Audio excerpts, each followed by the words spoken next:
అందరికీ నమస్కారం. నా నా పేరు బెల్లం శ్రీనివాసరావు. మాది మోటాపురం గ్రామం, నేలకొండపల్లి మండలం, ఖమ్మం డిస్టిక్, నియోజకవర్గం పాలేరు. మా ప్రస్తుతం ఎమ్మెల్యే గారు పొంగులేటి శ్రీనివాసరెడ్డి గారు. వారు ఇప్పుడు మంత్రిగా కొనసాగుతున్నారు. మేము గత 30 సంవత్సరాల నుండి కూడా కాంగ్రెస్ పార్టీలోనే ఉంటున్నాం.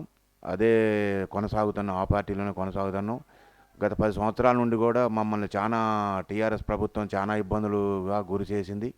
మమ్మల్ని బాగా కేసులు పాలు చేసినా కానీ, మేము అయినా కానీ, ఎన్ని ఆటుపోట్లు వచ్చినా కానీ, ఎన్ని ఒడిదుడుకులు వచ్చినా కానీ వాటి కోసం దడవలేదు. మేము ధైర్యంగా మంచిగానే ఇదిగా ఉన్నాం. కాకపోతే మమ్మల్ని కేసులు పాలు చేసి బాగా ఇబ్బందులు పెట్టారు. అయినా కానీ మేము ఉన్నాను అనుకుంటా రాయలనాగేశ్వరరావు గారు మా భుజం తడుతూ మా వెనక వెంటే ఉండి మమ్మల్ని ఎప్పుడైనా ఎక్కడికైనా ఏ పోలీస్ స్టేషన్ పోయినా తీసుకొచ్చి నేనున్నా, మీకేం బాధ లేదు, మీరు ఎవరికి లొంగొద్దు, ఎవరికి భయపడొద్దు, మీరు ఇంకా ఒకడికి నలుగురు కావాలి, మీరు పార్టీని వదిలేయద్దు అని చెప్పి గట్టిగా మాకు ధైర్యం చెప్పి మమ్మల్ని ముందుకు నడిపించిన వ్యక్తి రాయలనాగేశ్వరరావు గారు. అదేవిధంగా ఇవాళ మా ఎమ్మెల్యే గారు కూడా ఎక్కడ ఏం జరుగుతున్నా చిన్న విషయానికి పెద్ద విషయానికి ఏదైనా సరే మేము కాంటాక్ట్లో ఎమ్మటే ఫోన్ చేయగానే మాకు మంచి కాంటాక్ట్లో మాకు మంచి ఇదిగా రిప్లై ఇస్తున్నారు. మాకు చాలా సంతోషం. ఇప్పుడు కాంగ్రెస్ పార్టీని ఇంకా మేము బలోపేతంగా బాగా ముందుకు తీసుకెళ్లాలని అనుకుంటున్నాం. అయినా సరే ఇంకా మాకు ఇప్పుడు పార్లమెంట్ మళ్ళీ ఎలక్షన్లు వచ్చినాయి. మా కాంగ్రెస్ పార్టీ ఎవరిని నియమించినా మేము ఖచ్చితంగా వారిని గెలిపించుకుంటాం. మేము ఒకప్పుడు సొసైటీ డైరెక్టర్గా చేశాను. నేను ఇంకా ఇక్కడ లోకల్లో ఎక్కడ ఏది మా కాంగ్రెస్ పార్టీ తరఫున ఏది కొంచెం ఒడదుడుకులు ఉన్నా కానీ, వారు ఎక్కడికి ఫోన్లు చేసినా కానీ మేము వాళ్ళ దగ్గరికి పోవటం, ఎక్కడ ఏమైనా సమస్యలు ఉన్నా కానీ వాళ్ళతోని ఆ సమస్యలు ఏందో డీల్ చేసుకోవటం. మేము ఇంకా మా గ్రామ పంచాయతీ లీడర్స్ కానీ, మా ప్రెసిడెంట్లు కానీ, మా వాళ్ళు ఎవరున్నా కానీ మాకు చిన్న ఫోన్ కాల్ చేసినా కానీ వాళ్ళ దగ్గరికి పోయి ఆ సమస్యలు ఏంది, అసలు ఆ సమస్యలు ఎవరితోనే పరిష్కారం అవుతాయి, మన నాయకుడు ఎవరు, మన నాయకుడు ఎవరి దగ్గర, మనం ఏ నాయకుడి దగ్గరికి పోతే మనకి పనులు అవుతాయి, ఆ రకంగా మనం ఈ చుట్టుపట్టు ఉన్న గ్రామాల అన్నిటి వరకు అందరి దగ్గరికి వెళ్ళటం, వాళ్ళ సమస్యలు ఏందో తెలుసుకోవటం, మాకు సంబంధించిన నాయకుడు ఎవరున్నారో వాళ్ళ దగ్గరికి పోవటం, ఆ సమస్యలు వాళ్ళతోని చెప్పుకోవటం, ఆ సమస్యను తీర్చుకోవాలని పరిష్కరించి వాళ్ళ సమస్యలను పరిష్కరించి మంచిగా వాళ్ళకి న్యాయం జరిగేలాగా చూసినాం ఇప్పటిదాకా కూడా. నా వరకు నేను వాళ్ళ సమస్యలు అన్నిటి మీద కూడా నేను ఖచ్చితంగా ఆ జనాలందరికీ కూడా మంచి న్యాయం చేయాలని నేను చేస్తూ, ఇంకో నలుగురికి మన అందుబాటులో ఉండాలి, మనం మంచిగా చేయాలి, మన పార్టీని బలోపేతం చేయాలి, మన ఎవరికి లొంగొద్దు, మనకి పార్టీ అవకాశం ఇప్పుడు వచ్చింది, రాకమునుపు కూడా మేము ఎవరికి లొంగలే. మేము ఊరికి నలుగురు ఉన్నా కానీ మేము మా నలుగురితో కూడా మేము నలుగురికి ఇంకా నలుగురిని పోగు చేసుకొని సమస్యలు పరిష్కరించుకున్నాం. మా నాయకులతో మేము మంచిగా అందుబాటులో ఉన్నాం. ఇప్పుడు కూడా మా నాయకులు, ఇప్పుడు మా శ్రీనివాసరెడ్డి గారు కానీ, రాయలనాగేశ్వరరావు గారు కానీ, తుమ్మల నాగేశ్వరరావు గారు కానీ ఎవరైనా మేము ఫోన్ చేస్తే మీ సమస్యలు ఏంది, పలాని అక్కడికి పోండి, మేము చేస్తాం, మీ పనులు ఏమైనా ఉంటే, మీకు ఏమైనా ఇబ్బందులు ఉంటే చెప్పండి, ఇంకా మీ చిన్నోళ్ళని కూడా, మీ సన్న అందరినీ కూడా కలుపుకొని వెళ్ళండి, మీరు ఏదైనా సరే మనకి ఒకళ్ళకి ఇద్దరిని సరి చేసుకుంటూ వెళ్ళాలి కానీ ఒంటరిగా వెళ్ళొద్దు, చిన్న పెద్ద తారతమ్యం లేకుండా అందరిని కలుపుకొని పార్టీని ముందుకు తీసుకెళ్లే బాధ్యత మీది అని చెప్పి మమ్మల్ని ప్రోత్సహించే వాళ్ళల్లో ఈ ముగ్గురు కూడా మాకు ఎప్పుడు వెంట ఉండి ఇప్పటికీ కూడా మాకు మంచిగా ఈ నలుగురు కూడా మంచిగా సహకరిస్తున్నారు. మాకు చాలా సంతోషం. మాకు అధికారం, మా కాంగ్రెస్ పార్టీ గెలిచింది. మాకు చాలా దసరా పండుగ, దీపావళి పండుగ కూడా ఒకసారి వచ్చినట్టు, మేము ఎన్నో కేసులలో ఇరుక్కొని మమ్మల్ని మారుమూల గ్రామాలలో ఉన్న ఎవరిని చూడలేనంత పరిస్థితిలో స్టేషన్లలో పెట్టి 4-5 రోజులు కూడా మమ్మల్ని ఎవరు చూడకుండా అక్రమ కేసులు పెట్టి అన్యాయంగా మా ఎక్కువ కొద్దిగా ఎదురు మాట్లాడినా కానీ ఇళ్లలోకి వచ్చి గుంజపోయి కేసులు పెట్టి స్థాయికి దిగజారిపోయింది గత బీఆర్ఎస్ ప్రభుత్వం. అయినా సరే మేము ఇంతవరకు కూడా ఎవరికి లొంగలే. ఇప్పుడు మా ప్రభుత్వాన్ని తెచ్చుకున్నాం. మేము ఇంకా జనానికి, ప్రజలకు సేవ చేస్తాం. మా నాయకులు రాయలనాగేశ్వరరావు గారు కానీ, పొంగులేటి శ్రీనివాసరెడ్డి గారు కానీ, తుమ్మల నాగేశ్వరరావు గారు కానీ వీరందరూ కూడా మాకు వెంటే ఉండి మమ్మల్ని చాలా ప్రోత్సహించి మమ్మల్ని చాలా ముందుకు తీసుకెళ్తామని చెప్పి హామీ ఇవ్వటం జరిగింది. అదే ప్రకారంగా మేము ఇప్పటికి కూడా పార్టీలో ఇంకా సంతోషంగా పనిచేస్తూ మా కాంగ్రెస్ పార్టీ మా అధిష్టానం రాహుల్ గాంధీ గారు 6 గ్యారంటీలు మాకు తుక్కుగూడ మీటింగ్లో చెప్పారు. మా గౌరవ ముఖ్యమంత్రి రేవంత్ రెడ్డి గారు ఎన్ని కోట్లు లాస్ అయినా సరే అదేవిధంగా ఇంకా మేము కొనసాగుతామని చెప్పి చెప్పడం జరిగింది. ఇంకా మాకు ఇవాళ రైతు బంధు ఉంది. రైతు బంధు 5 ఎకరాల వరకు వేయటం జరిగింది. ఇంకా మిగతా 10 ఎకరాలు కూడా వేస్తామని చెప్పడం జరిగింది మా ముఖ్యమంత్రి గారు.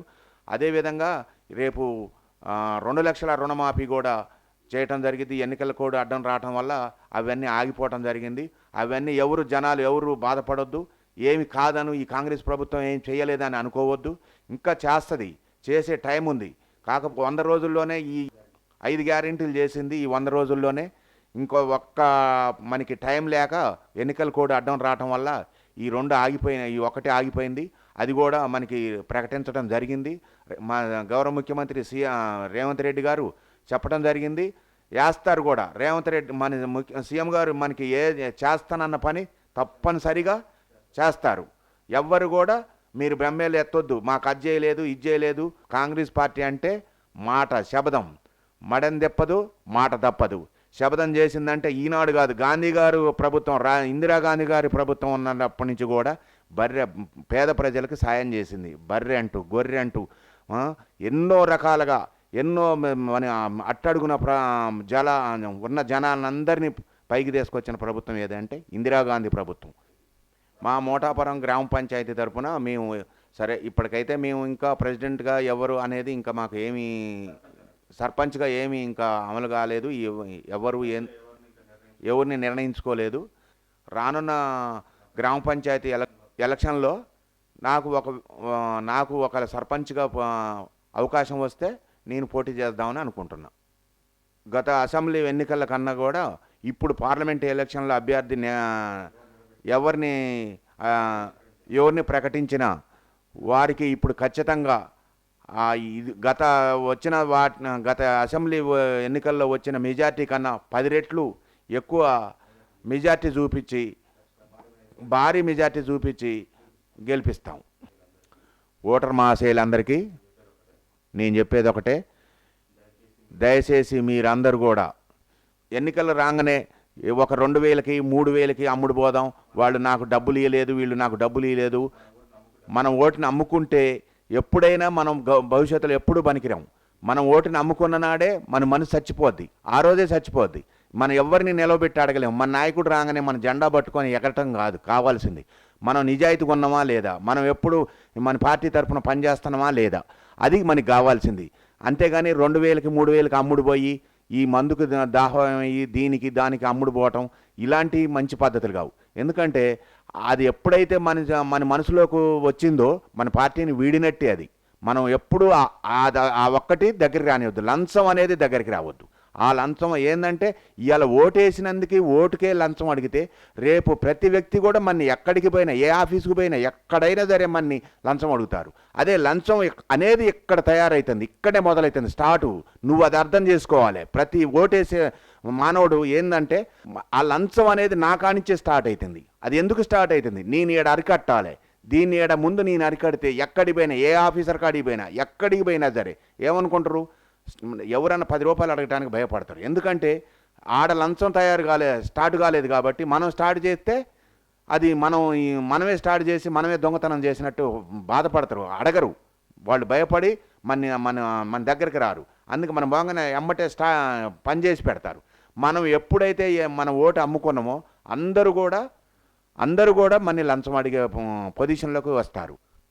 గతంలో ఇప్పుడు కాంగ్రెస్ పార్టీ రామిరెడ్డి వెంకటరెడ్డి గారి తర్వాత మన కందాలు పెందిరెడ్డి గారికి టికెట్ ఇవ్వడం జరిగింది. కాంగ్రెస్ పార్టీ ఇచ్చినాక ఆయన మంచిగా మెజార్టీతో గెలిపించుకున్నాం. తుమ్మల నాగేశ్వరరావు గారి మీదనే గెలిచాను. తుమ్మల నాగేశ్వరరావు గారితోనే గెలవటం అంటే మాటలు కాదు. ఇవాళ తుమ్మల నాగేశ్వరరావు గారు అంటే అభివృద్ధి అంటే తుమ్మల నాగేశ్వరరావు గారు. అలాంటి వ్యక్తి మీద గెలిచిందంటే ఇక్కడ కాంగ్రెస్ నాయకులు ఎంత గట్టిగా పోటీ ఇచ్చారో అర్థం చేసుకోవాలి జనాలందరూ కూడా. అలాంటి వ్యక్తిని ఓడించి అంటే ఆయన గారిని ఓడియాలని కాదు, మా పార్టీగా మేము పనిచేసుకున్నాం అంతవరకే. మాకు పార్టీ అంటే ఇంపార్టెంట్, అంతేగాని తుమ్మల నాగేశ్వరరావు గారిని ఓడియాలనే కోరిక మాకు ఏమీ లేదు. ఆయన గారు మంచి ఆ, గతంలో జరిగిన విషయం ఇది. ఆయన మంచిగానే అందరికీ ఇదివరకు చేసిండు, ఇప్పుడు చేస్తాడు. కాకపోతే ఆయన మీద గెలిపించను కందాల పెందిరెడ్డి గారిని గెలిపించడం అంటే ఆయన అర్థం చేసుకోవాలి. ఇది ప్రజలు అర్థం చేసుకోవాల్సింది ఇది. ఇప్పుడు ఎంత కష్టపడ్డాం, ఎంత చేసినామో ఆయన గారికి కూడా తెలవాలి. ఇవాళ తుమ్మల నాగేశ్వరరావు గారిని కూడా అదేవిధంగా జనం ఖమ్మం జిల్లా జనం కూడా అట్లనే, ఖమ్మం లోకల్ కూడా అట్లనే గెలిపించుకున్నారు. పాలేరులో కూడా ఇవాళ శ్రీనివాసరెడ్డి గారిని కూడా, పొంగులేటి శ్రీనివాసరెడ్డి గారిని కూడా అదేవిధంగా 50,000 మెజార్టీతో గెలిపించుకోవడం అంటే మాటలు కాదు, మామూలు మాటలు కాదు. ఇది జనం చరిత్రలో చెప్పుకునే అంత చరిత్ర వచ్చింది ఇప్పుడు మాకు. ఎందుకంటే కందాల ఉపేంద్రరెడ్డి గారు ఎప్పుడైతే, మాజీ ఎమ్మెల్యే గారు కందాల ఉపేంద్రరెడ్డి గారు ఎప్పుడైతే బీఆర్ఎస్ ప్రభుత్వంలోకి పోయిండో, ప్రతి కాంగ్రెస్ నాయకులకి, కార్యకర్తలకి అందరికి కూడా ఒక ఆలోచన వచ్చింది. ఏంది, మనం ఇంత ఘనంగా గెలిపించుకున్నాం కాబట్టి, మన వదిలేసిపోయింది కాబట్టి ఈ బీఆర్ఎస్ ప్రభుత్వానికి బుద్ధి చెప్పాలని చెప్పి, అదేవిధంగా ప్రతి గ్రామంలో ప్రతి కాంగ్రెస్ అభ్యర్థి, ప్రతి నాయకుడు కూడా ఆ పట్టుదలతో నుండి ఇవాళ కాంగ్రెస్ ప్రభుత్వాన్ని, మన పొంగులేటి శ్రీనివాసరెడ్డి గారిని గెలిపించుకొని కాంగ్రెస్ ప్రభుత్వం తెచ్చుకోవడం జరిగింది. వచ్చే ప్రతి ఎన్నికల్లో కూడా కాంగ్రెస్ పార్టీ హస్తం గుర్తుకు ఓటేద్దాం, అభివృద్ధి చేసుకుందాం. అందరికీ ధన్యవాదాలు.